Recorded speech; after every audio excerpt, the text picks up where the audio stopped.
Vous allez voir comment une dame de 74 ans nous dit ne plus pouvoir rentrer chez elle. C'est l'une de ses propres filles qui serait à l'intérieur de cette maison et qui refuserait que maintenant cette dame puisse jouir de sa propriété. Il va falloir faire la lumière sur cette affaire, tout est au conditionnel pour l'instant, mais c'est vrai qu'aujourd'hui cette dame est désemparée. Si elle n'avait pas des proches autour d'elle pour s'en occuper, eh bien elle serait certainement à la rue. Une affaire de famille dans laquelle on ne recule devant rien. Discute au moins, au lieu de te cacher derrière une fenêtre.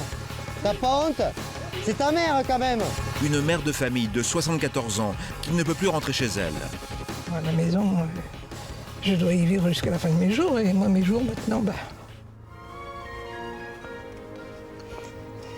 ils sont comptés. Une fille qui s'approprie le domicile de sa mère. Qu'est-ce qu'ils font là? Ils ont tout cassé, ils ont tout démonté. Regarde les vitres. Regarde les vitres. Qu'est-ce qu'ils font? Ils sont à bout, ils sont donc sur notre plateau, ce soir. J'ai une haine au fond de moi. Là, franchement, j'en peux plus, quoi. J'en peux plus, là. Oh, bonsoir Josette. Bonjour. Bonsoir madame. Bonjour. Vous allez bien? Oui, ça va, oui. Et puis nous avons votre compagnon qui est en public avec nous. Bonsoir monsieur. Merci. Qu'attendez-vous de cette émission madame? J'attends qu'elle dégage et puis que je reprenne ma maison. Elle dit que la maison est à elle, que c'est la part de son père, et puis voilà. Elle me dit qu'elle est chez elle, voilà. C'est moi qui ne suis pas chez moi. Alors Guylaine, je suppose que ça doit être une situation comme très difficile pour cette dame. Oui, pour ma maman, oui. Tous les jours, ça fait 1 an que je la vois tout doucement dépérir, quoi. Ça vous fait de la peine? Oui, beaucoup. Et si vous n'étiez pas là, vous, qu'est-ce qui se passerait pour... Ah, mais je pense qu'elle serait dans la rue, elle serait SDF, quoi, oui. C'est vrai que quand on regarde nos émissions, on se dit ça n'arrive qu'aux autres. Ça, ces Ah oui, histoires oui, de famille, ça ne oui. peut pas arriver chez nous. Et quand ça vous tombe dessus, ça doit être très difficile, non? Ouais. Oui, surtout que ça fait 40 ans que j'habite la maison. Bien sûr. Ah oui. Alors monsieur, quel est votre sentiment, vous, sur cette affaire? Vous avez essayé d'arranger les choses, on ne peut vraiment rien faire? Absolument. Il y a un dialogue de sourds. Elle s'oppose à toute discussion. Maintenant, elle est barricadée. Elle ouvre plus que la fenêtre, elle ne veut pas descendre. On ne comprend plus rien. Bon. Il est grand temps d'en savoir plus maintenant grâce à cette enquête qui a été menée par Timothée Vienne. Et évidemment, après, Maître Benamou nous dira quels sont les droits des uns et des autres, à qui est cette maison, et nous entrerons en contact, bien sûr, avec cette personne. Regardez le reportage de Timothée Vienne pour Sans aucun doute. À 74 ans, sans l'aide de sa fille Ghislaine et de son beau-fils Philippe, Josette serait probablement SDF. À la rue, parce qu'on l'aurait mis dehors de chez elle, parce qu'un couple, un homme et surtout une femme qu'elle connaît très bien, occupe sa maison depuis maintenant 8 mois. Elle me disait, de toute façon, je suis chez moi ici, tu peux rien faire. Alors j'ai dit, même si je te mets au tribunal, elle m'a dit oui, même si tu me mets au tribunal, elle dit, tu peux même pas me sortir, elle me dit, il faudra 30 ans pour me sortir de là. Elle dit, c'est-à-dire que 30 ans, je serais morte, quoi. Comment et pourquoi notre septuagénaire a-t-elle dû quitter son domicile? Qui occupe à sa place la maison familiale acquise en 1962 avec son mari et dont elle a l'usufruit depuis la mort de ce dernier? Nous avons mené l'enquête, nous allons ce soir lever le voile sur une dramatique affaire de famille, un fait divers dont vous allez tout de suite comprendre l'enjeu. Là, on est chez moi. La maison, elle est là-bas. Je ne peux plus y rentrer parce que c'est ma fille qui est venue squatter. Sans arrêt, elle me dit, tu n'es pas chez toi, je veux la part de mon père. Alors moi, je lui ai dit, tu auras la part de ton père quand je ne serai plus là. Tant que je suis là, c'est moi qui garde la maison. Et elle m'a dit non. Elle m'a dit, moi, je reste ici parce que moi, je suis chez moi, qu'elle m'a dit. C'est pas normal. Normalement, moi, à la maison, je dois y vivre jusqu'à la fin de mes jours. Et moi, mes jours, maintenant, ils sont comptés. Comptés. Si Josette ne peut habiter chez elle, c'est donc parce que sa propre fille, que nous appellerons Patricia, occupe les locaux avec son compagnon. Une situation absurde, d'autant qu'elle n'aurait jamais été très attachée à sa famille, qui a longtemps tout ignoré de sa vie personnelle. Cette fille a donc surgi de nulle part pour occuper la maison de sa mère. Josette va malgré tout parvenir à pénétrer chez elle. Ce qu'elle va découvrir va l'horrifier. C'est bien, c'est bordel. Ah non, ça, l'état aussi. Regarde l'état aussi. Ça pue. Qu'est-ce qu'ils font? Ils ont tout cassé, ils ont tout démonté. Regarde les vitres. Regarde les vitres. Alors que Josette se croit seule dans la maison, sa fille est tapie en silence au premier étage. Elle observe. T'as pas honte? C'est ta mère quand même. Parle à ta mère au moins. Regarde l'état où elle est. Elle a pris 20 ans là, en un an. La suite dans un instant, dans Sans aucun doute.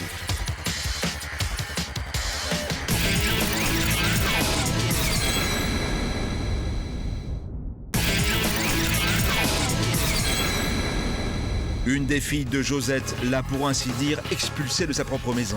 Cette mère ne peut plus rentrer chez elle car sa propre fille est dans la place. Voici la suite de notre document. C'est pas normal. Normalement, moi, à la maison, je dois y vivre jusqu'à la fin de mes jours. Et moi, mes jours, maintenant, ils sont comptés. Comptés. Si Josette ne peut habiter chez elle, c'est donc parce que sa propre fille, que nous appellerons Patricia, occupe les locaux avec son compagnon. Une situation absurde, d'autant qu'elle n'aurait jamais été très attachée à sa famille, qui a longtemps tout ignoré de sa vie personnelle. L'Église de Scientologie, une organisation qui a pignon sur rue partout en France, une mouvance religieuse très à la mode chez certaines vedettes internationales comme Tom Cruise, mais qui compte aussi dans ses rangs de nombreux anonymes. Selon Josette, cette nouvelle croyance aurait définitivement changé Patricia. En 1991, elle abandonne son fils Yannick sur l'île de Malte, à une époque où tout le monde ignore où elle se trouve. Une information confirmée dans un rapport des services sociaux. Le jeune homme sera finalement recueilli et élevé par ses grands-parents. Aujourd'hui âgé de 24 ans, il dit porter les séquelles de ce traumatisme. J'avais même pas encore mes 9 ans que ma mère du jour au lendemain est partie comme ça.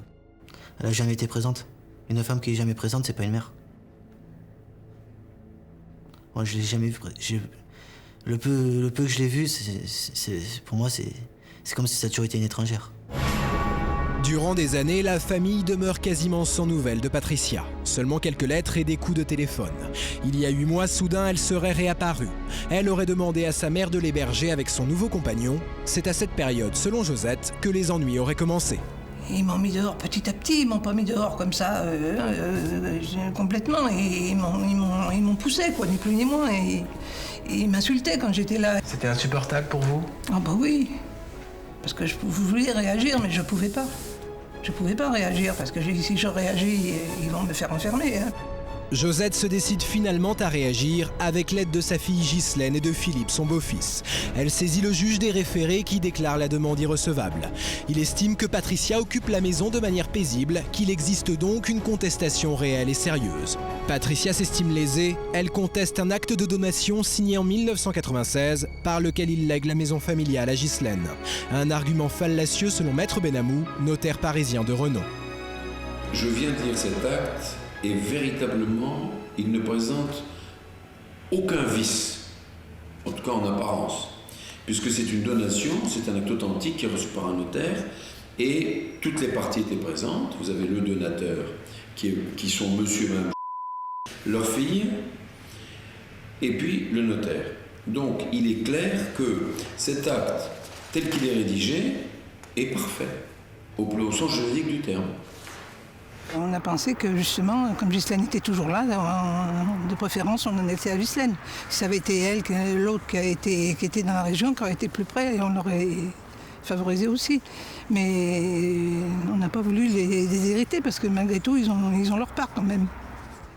Les parents ont dit à la fille, voilà, on te donne la maison, mais tu as l'obligation de t'occuper de nous. C'est quand même formidable. Ghislaine a dit oui. Mais aussi, il faut que tu saches que cette maison, on te fait la donation pour qu'elle soit à toi, mais n'oublie pas que le jour où nous serons décédés tous les deux, eh bien, il faudra que tu payes la part à ton frère et ta sœur. Et ça, c'est d'une clarté absolue et on ne peut pas être plus équitable que cela. Patricia prétend qu'au moment de la signature de l'acte en 1996, son père était incapable de mesurer la portée de son geste, qu'il était déjà rongé par la maladie d'Alzheimer. Lucienne et Jeannette l'ont bien connu, elles affirment exactement le contraire. Moi, il m'avait dit que vu que Ghislaine vivait là avec eux et était présente pratiquement tout le temps, il comptait qu'elle s'occupe d'eux, donc il lui donnait la maison, Bon, bien sûr, après, ils auraient donné une contrepartie aux autres enfants, mais c'est elle qui regardait la maison. Voilà. Ça, vous en avez parlé? Voilà. Et je pense même qu'ils avaient été ou qu'ils devaient aller chez le notaire quand il m'en avait parlé. Et à cette époque-là, vous vous souvenez de lui? Il était encore très conscient? Ah oui, il était très conscient de ce qu'il disait, de ce qu'il faisait. Si, là, il en était tout à fait conscient. Bon, la maladie a dû venir 2 ou 3 ans après. Un homme bien, un homme calme, mais bien. Et il paraissait en pleine possession de ses moyens? Ah oui, il n'était pas... Non. Il était l'homme calme, ça c'est vrai, mais dans ses moyens, il les avait, ses moyens. Seule solution pour Josette, se lancer dans de nouvelles procédures, attendre et voir s'éloigner chaque jour un peu plus la perspective de rentrer chez elle. Un constat qui ne réjouit guère Maître Vallet, l'avocat de la famille. Aujourd'hui, en fait, on va saisir le juge du fond, mais ce qui est désagréable, c'est qu'en fait, vous avez un litige qui oppose une mère à sa fille, et en fait une fille qui vient évincer sa mère qui est âgée et qui prend possession d'un immeuble qui ne lui appartient pas, puisqu'en fait il appartient de toute façon à son autre sœur. C'est totalement inimaginable. Alors heureusement qu'elle peut être recueillie en famille, mais bon, on peut imaginer que dans notre cas, elle ne puisse pas se reloger et qu'on puisse la trouver dans une rue, notamment de Tonneins ou de Marmande, à vivre sur un bout de carton. Au cours de notre enquête, nous avons cherché à joindre le notaire qui a rédigé l'acte en question. L'homme est aujourd'hui retraité, mais nous avons rencontré son ancienne collaboratrice, accompagnée de nos témoins. Notre interlocutrice laisse peu de place au doute.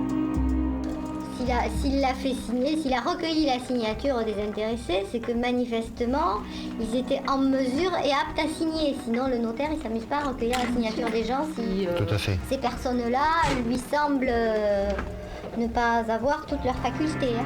Oui. Notre avocat nous a dit, vous en avez pour 2 ans. 2 ans, je vais lui expliquer quoi, ma belle-mère, pendant 2 ans, pendant 3 ans, même pendant 6 mois. Faut lui dire quoi, à cette dame de 74 ans? Quoi? Ça se trouve, elle reverra peut-être jamais sa maison. Si demain, elle tombe malade. Si demain, elle vient à décéder. Moi, je sais plus quoi lui expliquer. Et j'ai une haine, hein, au fond de moi. Là, franchement, j'en peux plus, quoi. J'en peux plus, là. Moi qui connais ma mère, je n'aurais jamais fait ça. Jamais.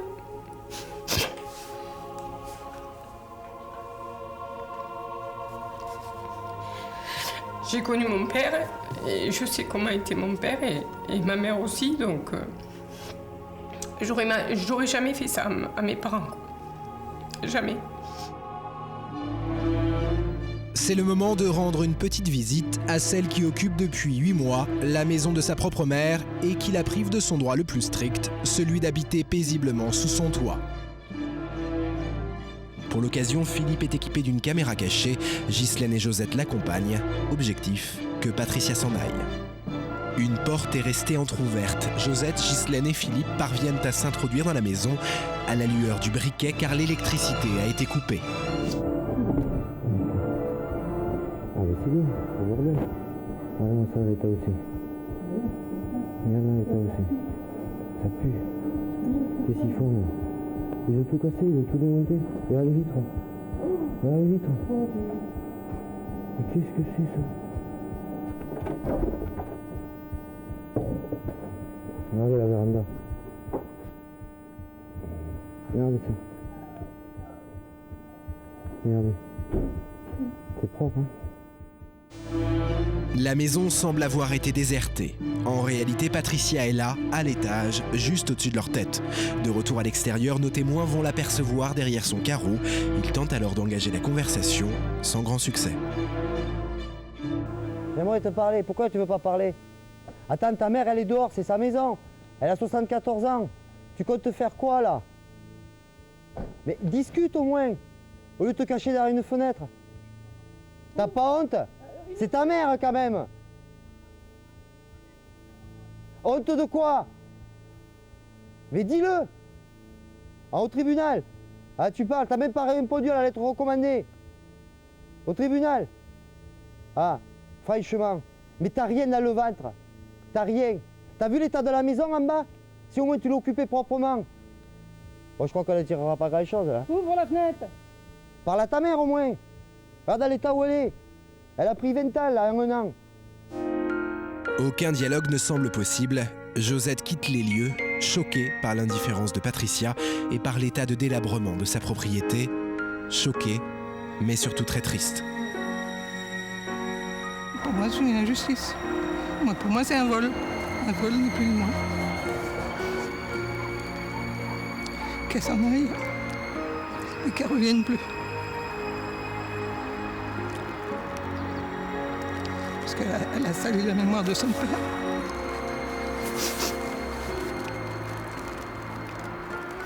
Elle a dit qu'il était fou. Alors qu'il n'a jamais été fou. À nous maintenant de faire en sorte que cela change. Alors nous allons maintenant, avant de lancer les coups de fil, refaire le point avec notre notaire, Maître Benamou, vous pouvez applaudir, qui nous a rejoint. Bonsoir. Donc, Maître Benamou, même si cette dame, et c'est son droit, peut contester que la maison appartienne à Ghislaine et qu'il y ait eu un testament fait alors que ce monsieur n'a pas toute sa tête. Admettons, prenons cette hypothèse. Quoi qu'il en soit, l'usufruit, lui, n'est pas remis en cause à aucun moment. Mais pas du tout. L'usufruit est un droit réel. L'usufruit est un droit viager qui colle à la peau de l'usufruitier. C'est comme ça qu'on peut le dire. Et cet usufruit s'éteint en même temps que l'usufruitier. C'est-à-dire que, en clair, cette maison est à Ghislaine, c'est à la fille. Avec un droit pour la maman de l'habiter sa vie durant. Alors, Maître clair. Michel, maintenant, on a vu le reportage de Timothée Vienne. Pourquoi cette dame, je parle de nos amis qui sont sur ce plateau, a-t-elle été déboutée? Pourquoi ce jugement n'est pas en leur faveur? Alors, elle a été en référé sur une procédure d'urgence. Et le juge des référés est ce qu'on appelle le juge de l'évidence, pour qu'il n'y ait aucune contestation possible. Et le juge ne s'est pas prononcé sur la question de savoir si notre amie était propriétaire ou usufruitière, si elle avait le droit de rentrer dans sa maison. Le juge n'était saisi que d'une question. Est-ce que ceux qui sont actuellement ont le droit d'y rester? Et le juge des référés dit, comme ils ne sont pas rentrés en cassant la porte, ils sont rentrés et ils sont restés un certain temps avec l'accord de la maman de façon paisible, non équivoque. À partir de ce moment-là, dit-il, moi je ne peux pas trancher en référé la question de savoir s'ils doivent rester dans les lieux ou non. D'où la procédure qui est engagée maintenant au fond pour faire juger qu'ils n'ont aucun droit à être là. Le problème, c'est que le référé, ça va vite. Et que la procédure, au fond, ça peut durer des mois, des mois et des mois. Et l'urgence, maintenant, que de l'âge de notre ami, c'est d'arriver à une solution sans avoir à attendre le jugement qui est inéluctable, qui ordonnera l'expulsion. C'est le moment d'essayer d'entrer en contact avec cette personne. La régie fait le numéro. Josette a le droit de vivre dans sa maison. L'une de ses filles le contesterait en attaquant le testament. Nous commençons donc par une question de bon sens. Dites-moi pourquoi votre maman, elle ne peut pas rentrer chez vous? Mais c'est elle qui le dit. Moi, je n'ai pas empêché. Donc pour l'instant, moi, je n'ai jamais empêché maman de venir ou de faire ce qu'elle veut chez elle. Mais madame, comment êtes-vous rentrée dans cette maison? Et je trouve qu'il y a cette donation qui est faite à ma sœur, qui a utilisé l'état de faiblesse de mon père pour manipuler... Mais madame, répondez à ma question. Est-ce qu'elle a l'usufruit ou non? Mais ça n'a rien à voir avec... Mais si, parce que si elle a l'usufruit, madame... Elle ne peut pas chasser de chez elle si elle veut pas. Donc, alors, ok, on va parler de ça. Dans quelles conditions, madame, êtes-vous rentrée dans cette maison? Dans quelles conditions? C'est elle qui m'a fait venir, elle m'a accepté, elle m'a fait venir, ça fait 3 ans que ça dure, que je suis en train de déménager et c'est maintenant qu'elle me dit qu'elle n'a pas droit. Est-ce qu'il est vrai, madame, parce que ça a été dit sur le plateau, mais même si ça n'a pas grand-chose à voir, pardonnez-moi de vous poser la question, mais comme ça a été dit, je ne peux pas laisser dire quelque chose sans que le contradicteur puisse l'affirmer ou pas, que vous auriez plus ou moins abandonné votre enfant? Pas à voir ça. Non, mais voilà. Attendez. Ça n'a rien à voir. Qu'est-ce qui sort ça? Pardon? Qu'est-ce que ça a à voir? Non, mais c'est comme à un moment donné, c'est venu dans la conversation. Qu'est-ce que ça a à voir avec le fait que l'usufruit de la maison... Mais parce que c'est elle qui s'en est occupée. C'est quand même elle qui s'en est occupée. Pardon? C'est pas votre mère? Tu demandes à Moi, je vous envoie les papiers qui justifient la plainte. Vous verrez.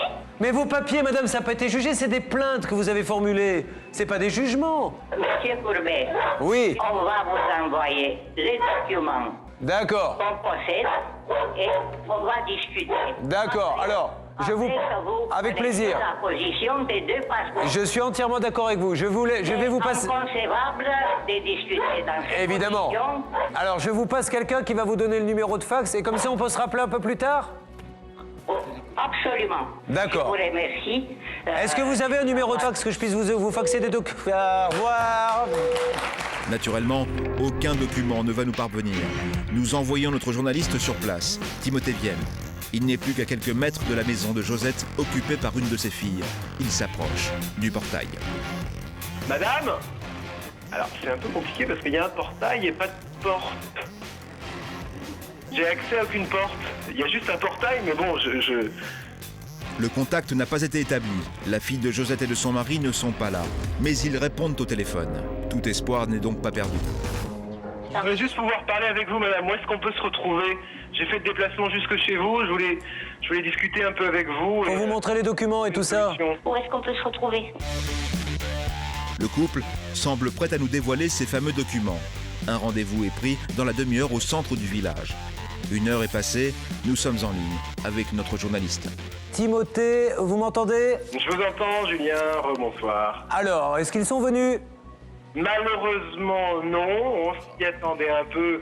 Et effectivement, ils n'ont pas honoré le rendez-vous qui était prévu. Donc le dialogue, hein, nous avons tout essayé. Nous allons, je le sais, par votre intermédiaire, essayer de continuer à avancer. Mais je crois que maintenant, il faut que ces gens qui sont à côté de moi passent vraiment à la vitesse supérieure. Et c'est comme ça qu'à un moment ou à un autre, je pense que les choses vont évoluer. Donc, concrètement, Maître Michel, et ça servira de conseil à tous les téléspectateurs qui nous regardent, quelle action doit être menée très rapidement? Je pense qu'il faut aller devant le tribunal pour faire purger le problème, pour faire trancher la validité de la donation faite à la fille, en demandant de faire constater par le tribunal qu'elle est valide. Mais ça, c'est une procédure qui va être très longue. Et donc, en attendant, l'urgence, c'est de faire appel sur la demande d'expulsion. Mais leur avocat va mettre ça au point, les aider à cela. Et cela, par contre, un appel de référé, ça peut être relativement rapide. Alors, comme vous avez pu le constater, hein, on a tout fait pour engager le dialogue, qui est engagé d'ailleurs.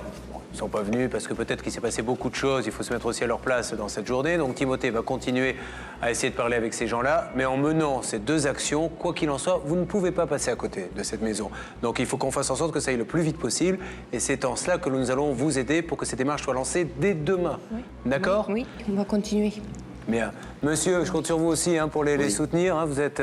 Oui, je suis là à leur côté. On essaie de se battre, on va continuer. On va pas lâcher maintenant. Hein. Merci à vous 3. Merci à Timothée Vienne. Aujourd'hui, la fille de Josette occupe toujours la maison de sa mère. La solution va nécessiter encore un peu de temps. Bien entendu, nous soutenons Josette.